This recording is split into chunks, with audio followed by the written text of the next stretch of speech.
Hi, I'm Mr. C here again. Just went to get this book, okay? Freaky Tales from Far and Wide. And we read the first story in it yesterday, which was about the blackbird's wife, if you remember. And today we're going to read The Gingerbread Man. And I said to you yesterday that this was a slightly different version from the one you might know. Okay, you ready? Here we go. The Gingerbread Man. Once there lived a boy called Ali Blaster. And one day he went to visit his two aunts, Auntie Hetty and Auntie Betty. They decided to make a gingerbread man, so they mixed eggs, flour, sugar, butter, milk and ginger. They rolled it with a rolling pin and cut it into shape. They gave it currant eyes and a cherry mouth. When it was ready for the oven, Ali Blaster looked it up and down. I think I will call you Johnny Cake. Very, very carefully, they lifted Johnny Cake onto a baking tray. Very, very carefully, they put the baking tray into the oven and closed the oven door. Then Auntie Hetty and Auntie Betty said, Ali, we're going outside to do some gardening. Can you stay inside and watch the oven? So Ali Blaster sat and watched the oven. He watched it for a very long time, and his eyes were just closing. His head was just nodding.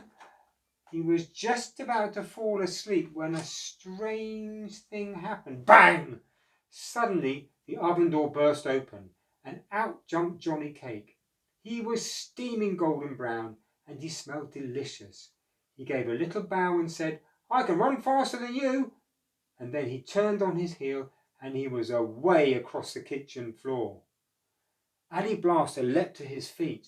Oh, no, you can't, he said, and he set off running after him. And he ran, but soon he was left far behind. Well, Johnny Cake ran out of the kitchen, down the steps and through the garden, and there were Auntie Hetty and Auntie Betty digging potatoes in the vegetable patch. Johnny Cake threw back his steaming golden brown head and shouted, I can run faster than Ali Blaster, and I can run faster than you.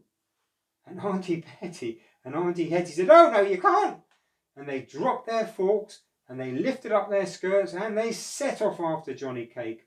And they ran, but soon they were left far behind.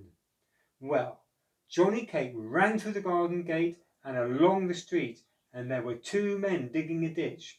Johnny Cake threw back his head and shouted, I can run faster than Ali Blaster, I can run faster than Hetty and Betty, and I can run faster than you. And the two ditchers said, oh, no, you can't. And they leapt out of the ditch and they set off after Johnny Cake.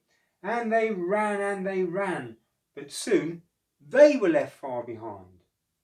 Well, Johnny Cake ran along the street and around a bend, and there were two old women sitting in the sunshine, stitching and sewing.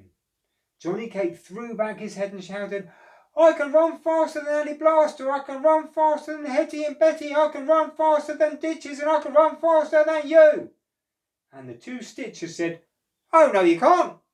And they dropped their stitching and sewing, and they set off after Johnny Cake, and they ran, but soon they were left far behind. Well, Johnny Cake ran under a fence into a wood, and there were Bear and Hare, sharing a piece of sweet yellow honeycomb. Johnny Cake threw back his head and shouted, I can run faster than Ali Blaster, I can run faster than Hetty and Betty, I can run faster than ditches and stitches, and I can run faster than you. And Bear and Hare said, oh, no, you can't. And they dropped the honeycomb and set off after Johnny Cake. And they ran, but soon they were left far behind.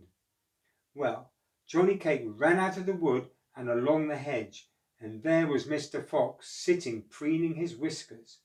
Johnny Cake threw back his head and shouted, I can run faster than Ali Blaster, I can run faster than Hetty and Betty, I can run faster than ditches and stitches, I can run faster than Bear and Hare, and I can run faster than you.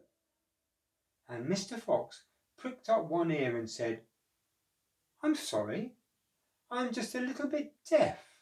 I can't quite hear what you're saying. I wonder if you could come a little bit closer, and I wonder if you could speak just a little bit louder. Well, Johnny Cake stopped running then. He took 1, 2, 3 steps closer to Mr. Fox. And now he was standing with his steaming golden brown tummy pressed against Mr. Fox's wet nose, and Mr. Fox could smell the delicious gingerbread smell, and his mouth was watering. Johnny Cake took a deep breath, and he said at the top of his voice, I can run faster than Ali Blaster, I can run faster than Hetty and Betty, I can run faster than Ditches and Stitches, I can run faster than Bear and Hare, and I can run faster than you.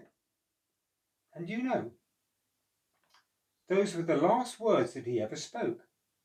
Mr. Fox opened his mouth and snap, munch, crunch, he gobbled up Johnny Cake, licked his lips, wiped his mouth with the back of his paw, and sloped away through the bushes. And that was the end of Johnny Cake.